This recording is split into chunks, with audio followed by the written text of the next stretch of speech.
NCERT. You don't like NCERT, but UPSC loves NCERT. Right?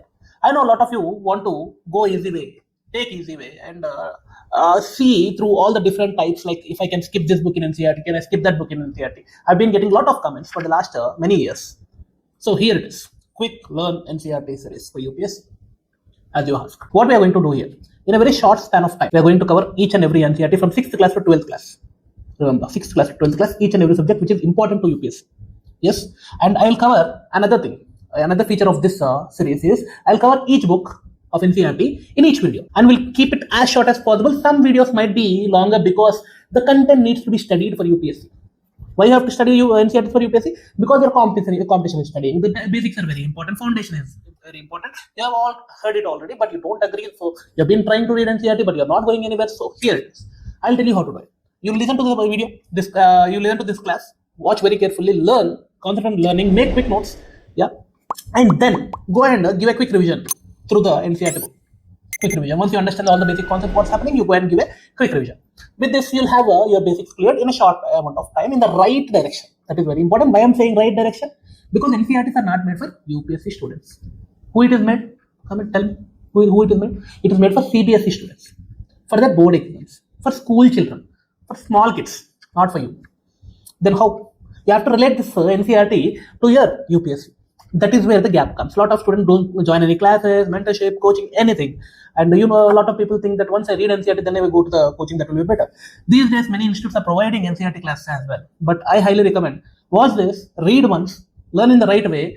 And in my mentorship program, I actually make students write a test for every NCERT, for every chapter of the NCERTs. It's that important. Your competition is doing, you also have to do. That's why. See, competitive exam you are preparing. So what is the goal of competition?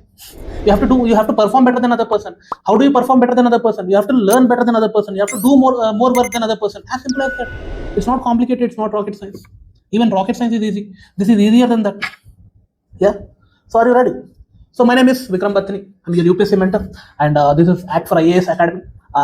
We provide mentorship programs, and today I'm bringing you quick learn NCERT series for UPSC. So one of the most important thing I need from you is your participation. I'll be asking you a lot of questions. I want your feedbacks. I want your comments. You definitely have to subscribe. There's no other way, because once you start listening to classes, whenever another class comes, you have to get notified, right? So for that, you have to subscribe.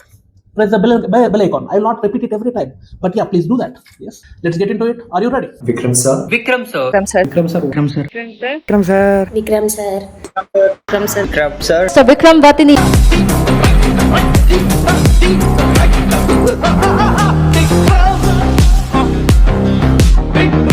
Today we are going to start NCERT 6th class history, our past one. So if you have a PDF or a NCERT book with you, you can open it and watch the video at the same time. So what we are going to learn? We are going to learn the ABCDs of ancient history. What is ancient history? What is history? We are going to travel through a time machine. So let's start. Yeah, I'll be looking at here because I have some notes prepared, and also I have some live students, my students joining in. So they will be listening to them, to that as well. So I'll be looking at them as well. Yeah. So please be very alert, and we will try to get it as much interactive as possible. So be ready. So foundation first. For any preparation, foundation is very important. NCERT is not just about facts. History is not about facts. UPSC is not about facts. This NCERT series will teach you how historians think, how to see history through the lens of UPSC. That's what we are going to do. Directly, if you study NCERT, that is there, you will not get it. But I will tell you how to do it. So NCERT, in UPSC, we don't focus on kings, kingdoms, dates. Yeah, we focus on the lives of ordinary people. Why ordinary people? Because tomorrow, when you become a civil servant, all India rank holder, who are you going to serve? The ordinary people. So once you understand the situations of ordinary people in each and every phase of history, you will learn better how to govern them, how to help them, how to serve them. Because you are a servant, you are not a ruler. Understand? You're not going to read about the kings. You'll read about the kings because we need the timelines and how they have affected the ordinary people. Understand? This is one of the very favorite theme of the UPSC, how history has affected ordinary people. Got it? So we are going to build the fundamental stories of ancient India. We have to be very alert here. I'll tell you how to look at it through UPSC lens. First, prelims. Map-based questions. Where is Bhimbetka? Where is Lothal? Match the following. Yes. This kind of a terminology, chronology. These will be asked in all this from this history books that you can expect from prelims. Map-based questions mostly. Not direct facts. What is the date of this? What is the time of this? Who has given birth to who? No, only map-based questions. Map-based questions because you need to learn the geographical importance, historical importance of that geography. Right? That's fine. That's fine. For mains, tell me in mains which paper has history? It has history. GS1. For GS1, the mains, these NCERTs will provide you the raw material, the basic foundation for GS1. They will ask you questions about early urbanization, Ashoka's Dhamma, Buddhism, socio-economic conditions of ancient India, and in everything, in every society, what you'll learn a few things, socio-economic conditions, in the women's status and all, caste system. We will be learning a lot of things, right?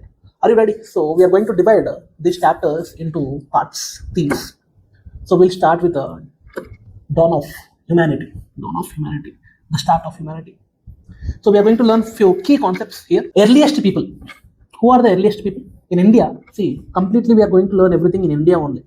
It's not world right now, it's India only. The earliest people, do you know where they lived? What did they do? They were hunters and gatherers. And in which river they might have lived in India? First, yes, wrong, it's not Ganga, not Godavari. Narmada. Hunters and gatherers lived, earliest people in India lived near Narmada. They were constantly on the move. They were all nomads. Narmada nomads. Remember, Narmada nomads, earliest people. They were constantly on the move. For what?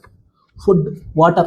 And they followed animal herds. Right? Animals have instincts. They know when seasons change where the food is. So they will go there. Wherever the animals are there, humans used to move there along the river of Narmada. Understand? That's where it happened. And 8,000 years ago. What is this? What is the year now? No, right now. 8,000 years ago. Means how many? 2000 minus here 2000, then it becomes you detect 2000, then you have 6000 years back. So 6000 BC. 8000 years back means 6000 BC. Understand? 6000 BC. This is the biggest turning point in India for human evolution. Humans began farming. What did they farm? Wheat and barley. Where did they farm? Sulaiman Hills or Kirta Hills also they have done. In that region, they have farmed. Yeah. What did they farm? Again, wheat and barley. Repeat. Whenever, even if you are listening on YouTube, repeat. Whenever I'm repeating, you repeat. Because I want you to get the revision done here itself. Yeah. If you repeat more times, what will happen? It will stick in your brain. Memory will increase. Good thing, no. Bad thing. Repeat. Anyone sitting beside you, don't care. Repeat. You want your rank. Yes. So what happened? Once they started farming, they can't live like nomads anymore. They can't go wherever animals go. They had to live a settled life. Settlement started. Settlement means each person has been settling in their own place with their lands and doing farming and eating. They had the food for free. They might go for hunting and all those risky things. When you can be lazy, be crazy. Don't be lazy. But we have been lazy. Whenever we started agriculture, we settled down. We stopped moving. This is the first agriculture. This agriculture era, this agriculture thing is the first startup of humans. We have invented agriculture. This is the first startup of humans. Then this 800 years ago, that period where agriculture started, farming started. See, everything I'm teaching you is from NCERT only. As you go forward, lot of data will be corrected. Yeah. In NCERT, whatever is there, that's only we are going to learn. Yeah. As you go forward, things will be adjusted again. So don't worry. 8,000 years ago, what era is that? It is Neolithic revolution happening back. The transition to Neolithic. Yeah, that's happening. We'll study about it more. Then came the Stone Age. This in the Stone Age, Neolithic is part of the Stone Age. You have to remember. There are 3 phases of Stone Age. I will tell you here itself. Paleolithic, Mesolithic, Neolithic. Paleolithic means old Stone Age. Old Stone Age. This is very important. Paleolithic is very important. I will give you thumb rule for this. What is the thumb rule for Paleolithic? This is old. Old means if you have 100 years of total human history is 100 years, 99 years is Paleolithic. Whatever happened after that till the modern age, it's only 1% of history we know. 99% of the human history is Paleolithic. What happened with the Paleolithic? Humans were again hunters and gatherers with crude tools they had. Crude tools means very primitive tools they had. They were roaming around without clothes and all this. That is Paleolithic. Then came Mesolithic. What is Middle Stone Age. Middle Stone Age, what happened? They started building tiny sharp tools called microliths. Meso, middle, microliths. Lith means stone. Then came this. That is crude. Means that is totally primitive. There is no sharpening. There is no small tools and all. But here in Mesolithic, they started sharpening the tools. They created different tools for different purposes. This is intelligence happening. Yes. These are called microliths. Small tools they had for cutting something or cutting many things. Yeah. Then came Neolithic. Meso, Paleo, Meso, Neolithic. Neo means new Stone Age. Primitive stone tools happened. Then tiny sharp microlith stone tools happen. Now in New Stone Age, what happens? Design is good. Polished tools. Polished tools. They used pottery for storages. They had a lot of grains. They are doing agriculture. I told you, in Neolithic, 6-7 years ago, 8-7 years ago, they were doing agriculture. They started agriculture. So whatever the excess produces there, they have to store somewhere. So they created pottery. They started using pottery for storages. And village systems have been started. Village systems have been started. First village systems in India. Where did you see first village systems in India? Comment. Where, in which era agriculture started? In which era wheat and barley farming happened? In which era settlement happened? In which era villages formed? Start of villages. Answer is one only. Comment. Let me know. So these are very important. There are few sites you have to remember. First, let's start with middle of the India, Bembetka. Bembetka shelters also will say. Bembetka. This is in MP, Madhya Pradesh. These are very famous for prehistoric rock paintings. What is prehistoric rock paintings? Prehistoric rock paintings. There are three types of history: pre, proto, and historic. Prehistoric, proto-historic, historic. Pre means we don't have any written records. Proto means we have written records, but we don't know how to decipher them. Yeah, we don't understand them yet properly. And historic means we understand the history, the written reports, everything we understand in some language only. This something like that. Yeah, understand? Bimbetka. This is prehistoric rock paintings we found. If you search Bimbetka rock shelters, you'll have that buffaloes and all in red paintings. Yes, you can see it. Yes, yeah, that's yeah, showing us their day-to-day life, how they were hunting, how they were partying and all. Yes, that is Bimbetka. Another site I'll tell you. One in India happened. One I'll tell you in Pakistan. Mehergarh. One of the first villages in Indian subcontinent. Back then there was no Pakistan, no India, no. Everything is Indian subcontinent only. After independence this happened. So we'll consider ours only, but the location is in Pakistan, but it's part of our history only. Okay, one of the first villages shows the evidence of farming, hunting, and square houses. Mehergarh. Burzaham. Third site, very important site, Burzaham. Burzaham, where is Burzaham? Burzaham is Kashmir. It is very unique for its pit houses. Such pit houses, you'll get lot of images that will stick in your brain. If you don't know what is pit houses, what will happen in Kashmir? There is a lot of snow. So what they used to do? They used to dig the snow inside and build the house inside the ground. Inside the ground. That's what pit houses is called. Why do they do it? Tell me, why do they dig inside the snow, inside the land, and go inside and build a home inside the land? Why inside the ground? Why? Comment and tell me if you know. Yeah. Superb, very fast. Right. Perfect answer. Yes, this is very good. I think people are very active. So, I'll tell you what kind of questions comes in mains from this kind of history. Till now, whatever studied. The shift from, I'm giving you a mains question. The shift from food gathering to food production. Food gathering means hunters-gatherers, remember? And food productions means agriculture. The shift from food gathering to food production was watershed moment in human history. So you have to understand the word watershed. Yeah, you'll never forget Neolithic. No. The first thing that you remember is Neolithic. Yes, sir. Perfect. Understood. That's part one. Early humans. We have finished. That's 1, 2, 3 chapters we have done. Overall, that is the gist. All the future civilizations, all the kingdoms, countries. Right now, whatever happened, all of that has started in India in that period, 8,000 years. Now, let's start. We have understood how humans from hunter-gatherers, from cave dwellers, they have become villages. Now, let's go to the phase 2, part 2, theme 2. First cities and early states. Chapter 4, 6, 9. First cities and early states. This is where first city means what? Village means rural, city means urban. Urbanization. Urban revolution happened here. And rise of administration, because whenever urbanization happens, whenever the village becomes very big, you need more people to administer, to maintain the law and order, to take taxes, collect everything, and maintain the city in a very nice manner. So we'll understand that. So key concept we are going to understand here. This is where the concept of Harappa, Indus Valley Civilization cities comes into the around 5,000 years ago, 4,700 years ago, the first urbanization in India started. That is Indus Valley Civilization. 4,000. Now you calculate 4,700 years ago. What happens? Like 2,000 you remove and 2,700 is remaining. That's right. 2,700 BC. 2,700 BC. Yes or no? Around 2,700 BC, around 3,000 BC to 2,700 BC, the villages became cities. There is a lot of bigger stories we are going to go into the picture later. But this is it. Harappan cities. These people are master planners. They planned the cities beautifully. Cities are divided into citadel. Citadel means west. Tower kind of thing. West. That is if the land is like this, the upper land, the west side of the upper land is called citadel. Who are all the big people, all the VIPs used to live there. And there is another, in the city itself, there is a lower town. That is upper town, west. East, on the east side, you have lower town. That's where commoners used to live. Who are commoners? You and me. Scare comrades. You'll go to Citadel when you clear UPSC. Whenever you clear UPSC, you'll be starting living in where? West. Yeah, you'll be starting living in West. You'll become what? VIP. Yeah? You'll put red beacon and all. You'll ask, you'll demand a lot of what? Bribe or what? Don't do that. Yes. So that is a master plans. Engineering has prospered like anything. These people, Indus Valley Civilization, Harappan cities, are engineering marvels, engineering genius people. They created engineering marvels. They used standardized baked bricks. You understand, from villages, from hunter-gatherer, from settlement, agriculture, from building small houses, pit houses. What happened? Where did they come? They built what? Big cities with proper sized bricks. Right now also, if you construct some buildings, you go and see, you will find bricks now.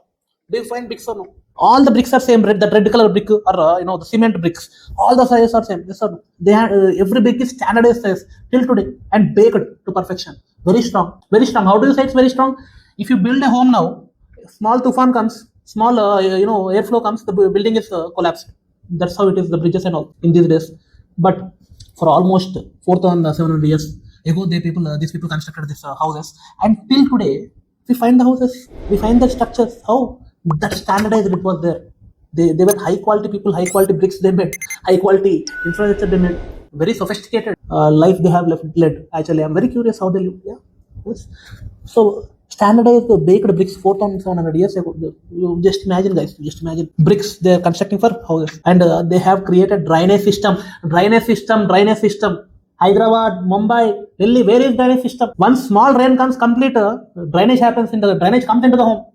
They have built a great drainage systems. Cleanliness was the priority. They were very clean people. Even today, after 4,700 years ago, they have done it. If that person comes now and sees our India, they'll say, "Who?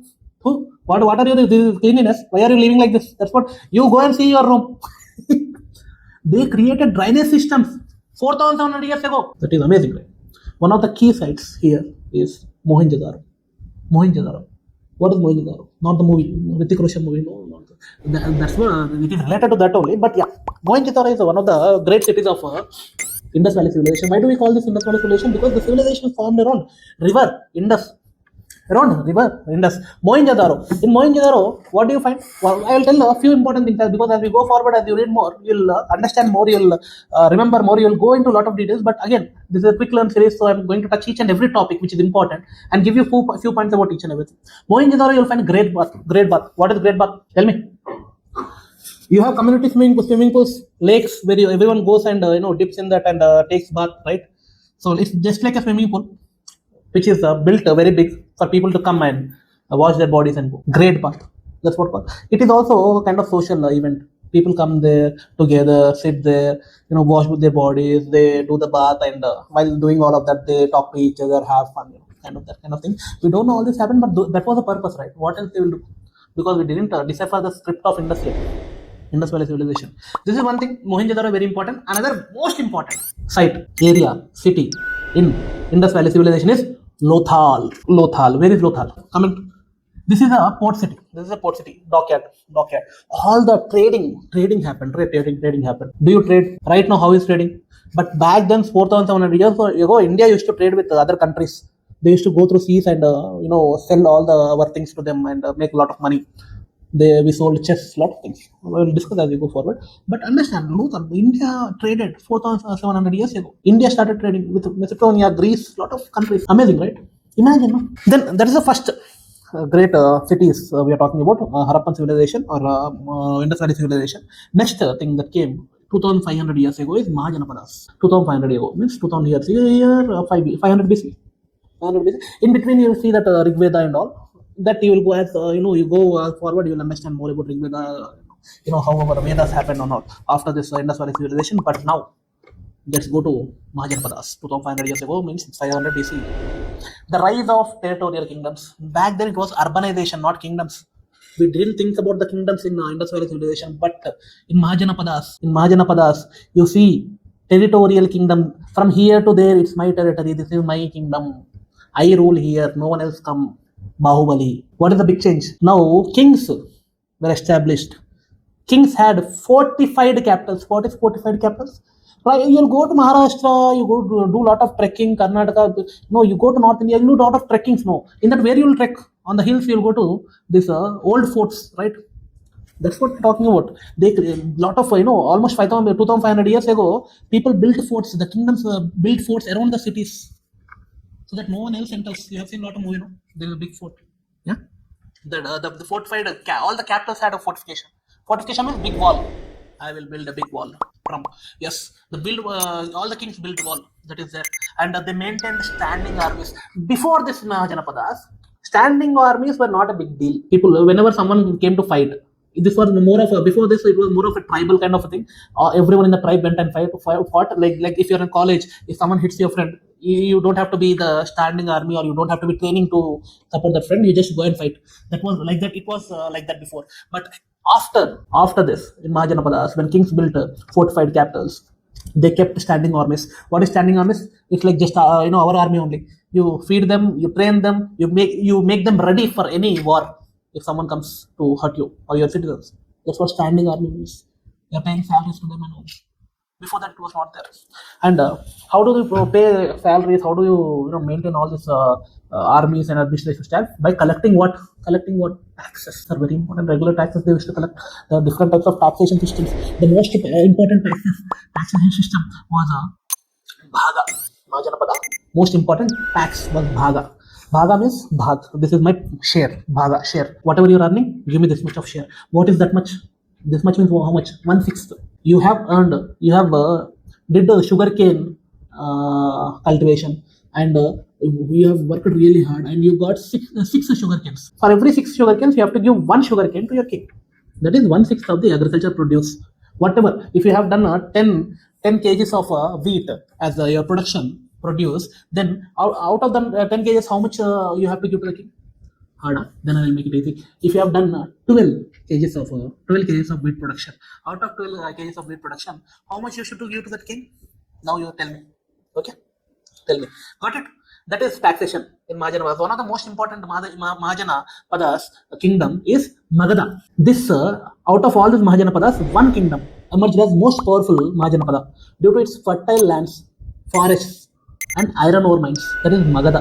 We'll learn about Magadha differently. We have separate chapters on Magadha as you go forward. We'll learn about it more carefully later as you go forward. Yeah. Now let's in this Mahajanapadas, in this all the things, let's learn about the society and the economy of these cities, great cities, urbanization happen. No? In this, how the society is working. Society was working on based on the Varna system. Society was divided into 4 groups. 4 groups. This is based on birth, caste system basically. Brahmin, Kshatriya, Vaishya, Shudra. This is the hierarchy as well. You have to understand the villages also had power. Grama Bojaka. Who is Grama Bojaka? Right now you say Sarpanch, president. In every panchayat there is a president and Sarpanch in every village. No. Back then, 2,500 years ago, you call them as Grama Bojaka. You read the grammar, what? So Grama Bojaka. Grama Bojaka means village headman. He or she was a very powerful figure. It was a patriarchal society. So let's say he only. Very powerful figure who collected taxes for himself. Is he doing the Grama Bojaka himself? No, he is Bojaka for king. He is collecting the taxes for who? King of that territory. No village was independent. Everyone was part of some kingdom because they needed protection. Right? Understood? And economy also, I told this is how the society was there. Economy also. Once you read, you will go deeper. Please have a read. You are understanding everything in a basic perspective now on the surface level. We are going a little deeper on everything. We are touching each and everything. But if you read, you will understand more. I really prefer you to read more. Urban economy. Let's understand urban economy. This has been asked. Whatever I'm been telling you, Grama Bojaka and all these things, they've been asked in UPSC already. Now I'm going to tell another important thing which has been asked in UPSC multiple times. Shrenis. The economy, urban economy, is dependent on Shrenis. What is Shrenis? Guild, association. Guild, G-U-I-L-D, guilds. So these guilds are formed. What is guild? If a waiver community is there, all the waiver community people will form an association.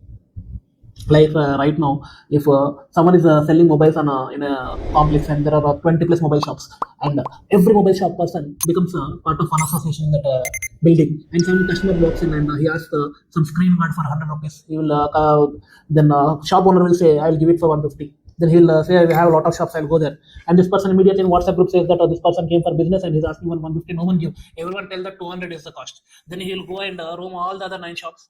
And everyone says 200 and comes back to the original shop and buys it for 150. That kind of pressure guilds can create, right? Associations can create.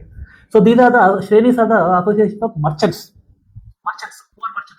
Who poor merchants, traders, merchants, and also craftsmen. Poor craft people who make saris, people who make dolls, people who make weaving and everything, paintings and all, craftsmen, pottery and all. These people had also guilds. These Shrenis, merchants, craftsmen, guilds were backbone of urban life. They acted as trainers, producers, even banks. What do you mean by trainers? When someone wants to open a new business in their sector, they will train them. This is how you do business. They will train them and tell you join our guild in that way. Understand? They loaned money for each other and other people also. That also was there.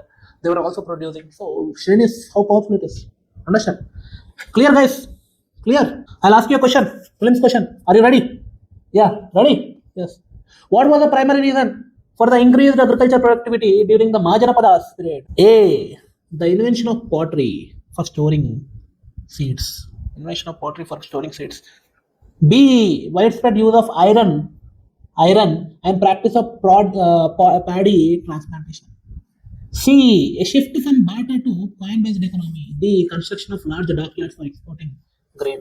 I told you, Magadha became very famous because they had fertile land and iron ores and all. They used a lot of iron. And paddy transplantation also happened. Understood? Google it. You all know it already, just you have to Google it so you'll understand. Got it? So let's go to the part 3, phase 3. New ideas happen in next phase. This is chapter 5, 7 and 8. I'm combining based on the themes. New ideas and grand empires have been built in this way. I'll tell you where. The age of philosophers and emperors started. Very important things I'll tell now. Vedic age and new questions were asked in Vedic age. What are the new questions that were asked? Who are we? Where did we come from? What is the purpose of human life? And all of this kind of questions were asked. And based on that, 3,500 years ago, remove 2000, you have 1500 BC. 1500 BC, the oldest Veda containing hymns, Shukta, to gods. 2500 BC, 3500 years ago, the oldest Veda was found containing hymns. This is a spread mouth to mouth. This is not a book, but we consider it as a book because it was, very strictly, traditionally translated, given from son to father, from guru to student. Yeah, that was there. Society was organized into Janas here. What is this oldest Veda? Rig Veda. Very good, Rig Veda. And also one of the famous things here is Upanishads. This is a later text. Comment. What are types of? There are 4 types of Vedas, right? What are the types of Vedas? Comment. So you will see Upanishads. You will see Upanishads. What is Upanishads?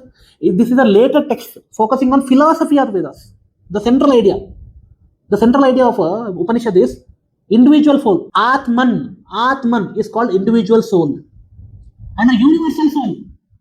Brahman, He-Man, Superman, Spider-Man, Atman, Brahman. The Upanishads completely focused on individual soul and Atman and universal soul, Brahman. Both are one. That's what they say. Both are one. The Brahman and Atman both are one. Brahman, the God, lives within me. I live in God.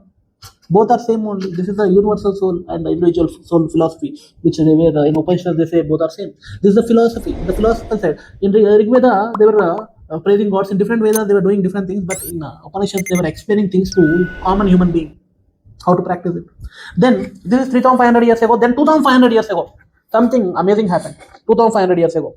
Tell me, before also I told 2,500 years ago, 500 was something happened. What is it? Janapadas, what is it? Tell me what happened. Comment. Into the around Janapada times, 2,500 years ago, we see 2 more philosophies emerging, which is Buddhism and Jainism. One of the most asked questions in UPSC and very interesting concepts. Buddha story, a lot of you guys have already heard, learned, listened, and watched in Cartoon Network. Somewhere you have watched Buddha's teachings and his story, life story, right? Buddha's teaching says, life is suffering. This is called dukkha, suffering. Yeah, dukkha, you suffer. It is caused by desire, tanha. We have a lot of songs on tanha, right? It is caused by desire. If you don't desire, you will not feel dukkha. If you don't desire, you will not feel suffering. Yes or no? If you have expectations hurt. If you desire someone, then only you will hurt. If you desire something, I want this should be there with me. If not, I will cry. So life is suffering. Whole life is suffering. Because in life you desire things. You want family to be like this. You want to make your parents proud. You want rank 1. You want good food. You want chicken biryani. You want paneer biryani. You want what all you want. Whatever you want, that will make you suffer. Yes or no? Yes or no? So that's what life is suffering. And suffering comes from desire. This can be overcome through middle path or moderation. That's what Buddha taught. How to handle this dukkha and desire. These Buddha teachings, at that time there is a language like Hindi, Telugu, English. At that time there is a language called Prakrit. Prakrit. Prakrit. This whole teachings were taught in Prakrit, the common language of people. This is Sanskrit was the official language of kings and all, but the common people spoke Prakrit. What happened? If you speak in common language, what happens? It will spread like wildfire. Revolution happens. So Buddhism and Jainism create a revolution. So Buddha, you understood. So then we'll start Jainism. Mahavira's teaching. Mahavira, Jainist, he emphasized strict ahimsa, non-violence. Non-violence was not started by Gandhi, it was started by Jains in Jainism. The philosophy of non-violence is in Jainism. See, Buddha also told non-violence. There was a 8-point cool line, all we will read as you go forward. These are simultaneously happening different ways. There are multiple reasons. The business reasons also there. There are a lot of things are there. But Mahavira's teachings emphasized on strict ahimsa, which is non-violence. This is one of the highest principle in Jainism. This is also taught in Prakrit. Prakrit means common man language. Common man means lot of population, lot of people, lot of population. If you teach something in their language, they will learn and it will spread. That's how Jainism and Buddhism spread. Understood? Then came in 2300 years ago, came Mauryan Empire. Means 3000 BC came Mauryan Empire. This is India's first great empire.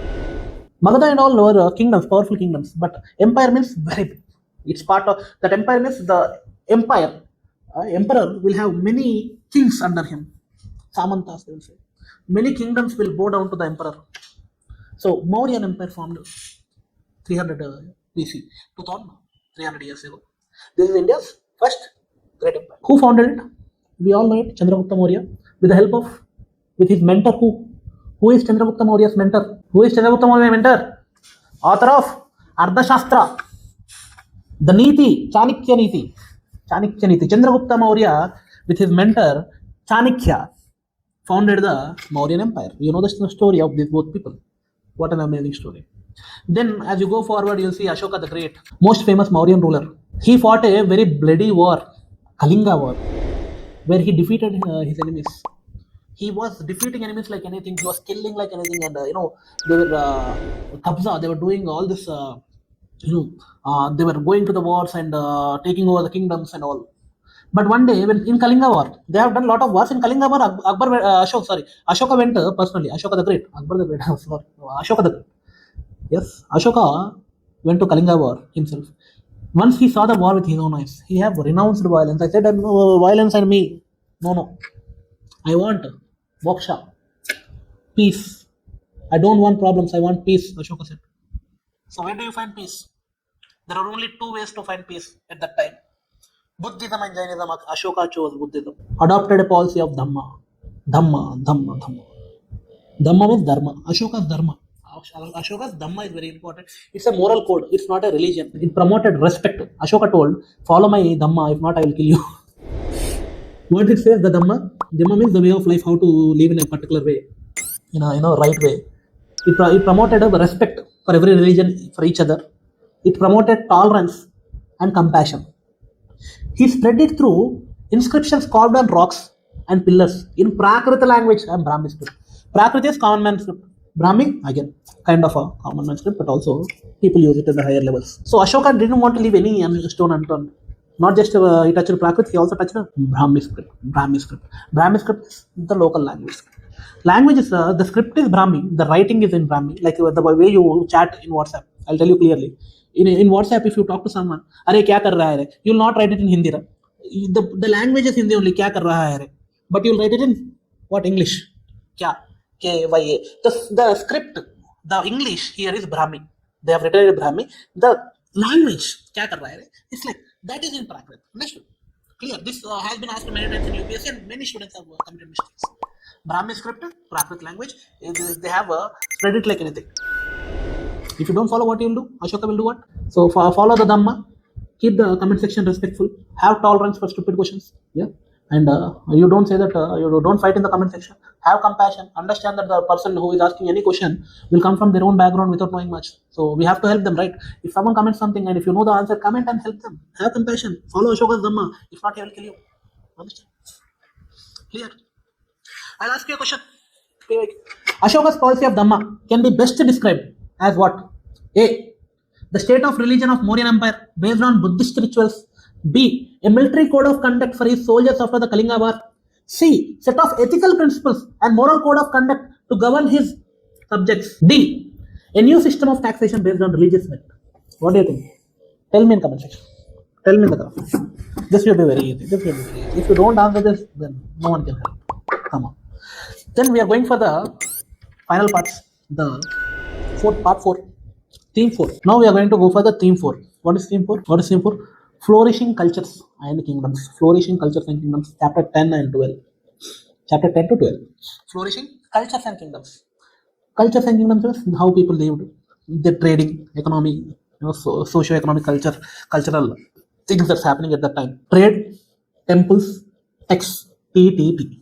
Trade, temple, text. These 3 things you remember. During this time, in the ancient India, around 2000 years ago, we had vibrant trade routes, very busy trade routes. You have created a route from here. If you go straight, you'll reach this destination to that destination. You can produce here, go in this route, and you can sell there. Which is now it's very common. But back then, 2000 years ago, they have figured all this out. Put yourself in their position. If you were back then, now only how much backward we are. 2000 years ago, they have created all of this. How crazy? Yes. So one of the most important things you keep on hearing whenever you read history in ancient India is Silk Road. Now what's it? Silk Road. Silk Road were controlled by Kushanas 2000 years ago. Kushanas, who issued first gold coin. Yes, it was issued first gold coin. It was a conduit for the good ideas. The Silk Road people went here and there. They just didn't exchange goods. They also exchanged ideas. How beautiful.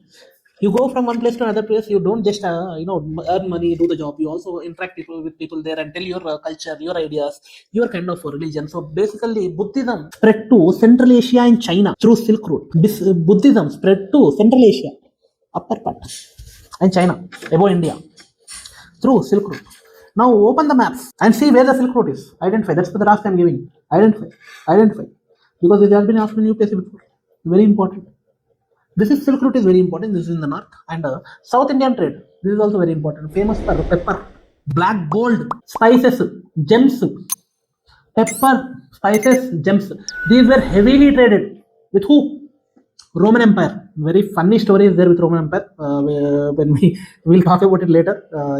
They almost lost their whole kingdom buying spices and everything from India, and they were giving us gold. We took so much gold, we traded so much that their whole treasury was empty at the time, and they stopped trading with India.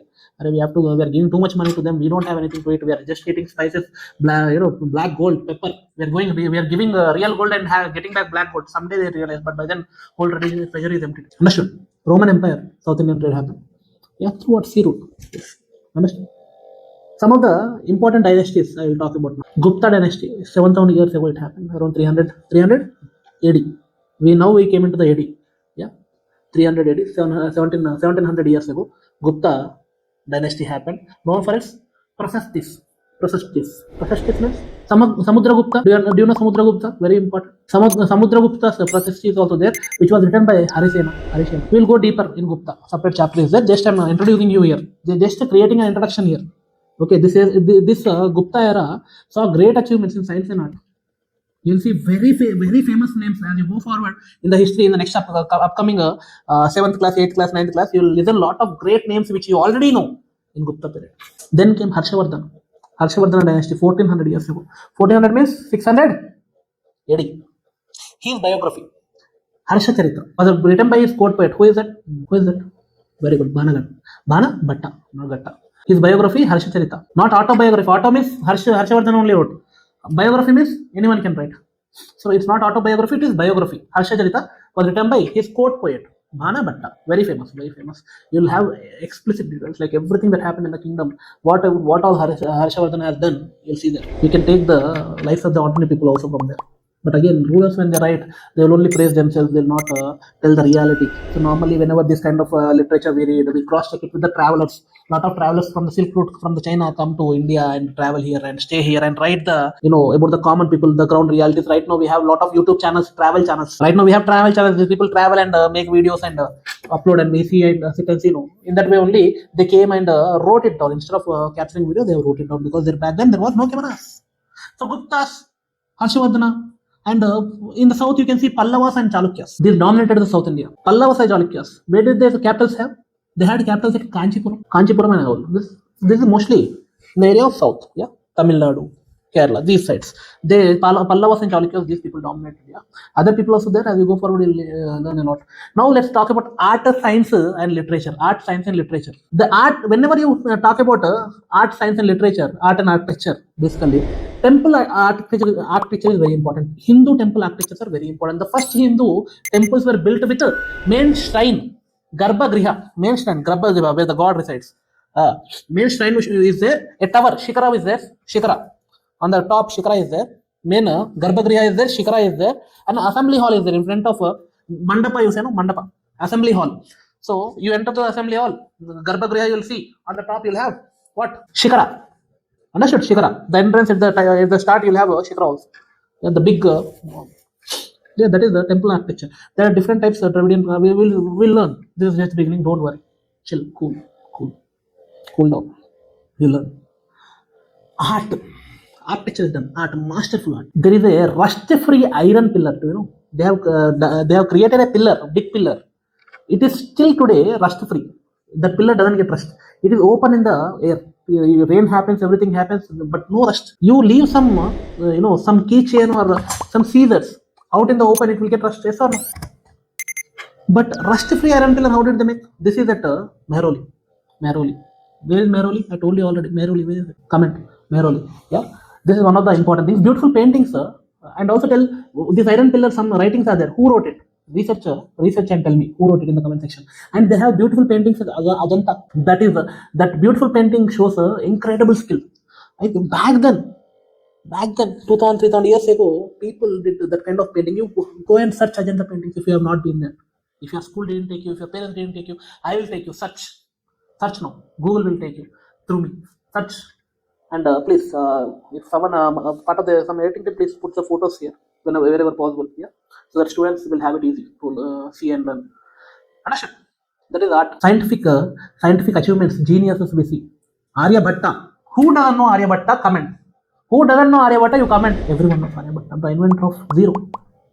Explained Earth rotation.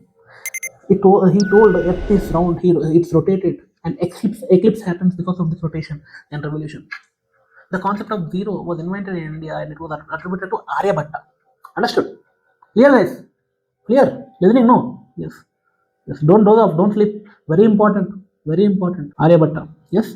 And there are some epics and Puranas.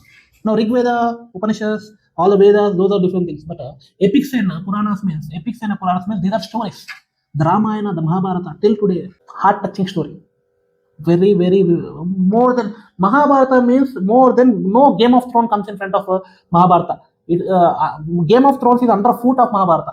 Whoever makes best Mahabharata, someone should make 20-30 seasons. It will go Mahabharata. Crazy. If you read it, it goes deeper. Lot of interesting things are there in Mahabharata. Mahabharata is way of life. Gita born out of Mahabharata only. No, Ramayana. All the Puranas were written down here itself in this ancient India. That's why very important. Yeah, very important. And I will tell you some. Most of these are written in North.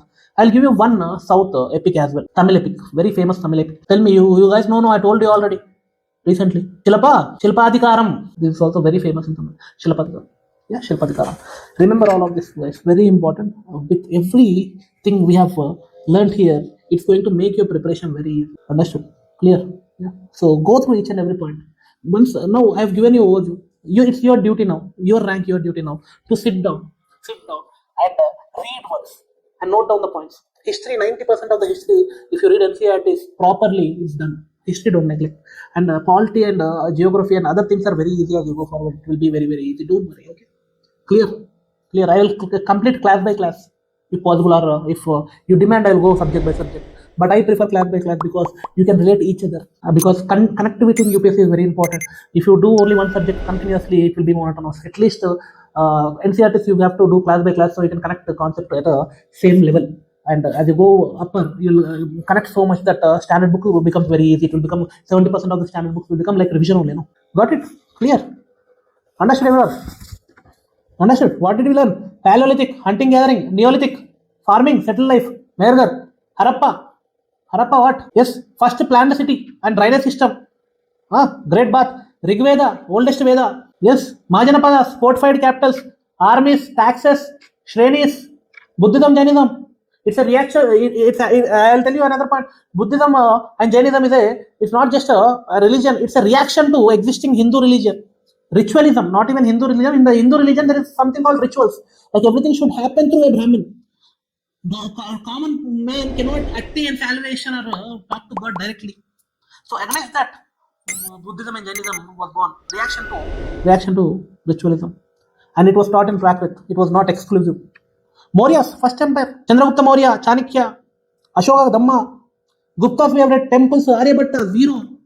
Kalidasa's also all of I told you, no, I'll tell you now. Understood. Lot of things we have learned today. Yeah, lot of things we have learned today. So with this, we have completed history 6th class, our past one history, NCERT. Hope you liked it. If you found this interesting, if you want me to make the next video, comment. Tell me. If you tell me, then only I can make it. If you don't tell me, I don't know. Yes. So spread the love. All the best. God bless you. I want to see you succeed a lot. Yeah. I have your back. Jai Hind.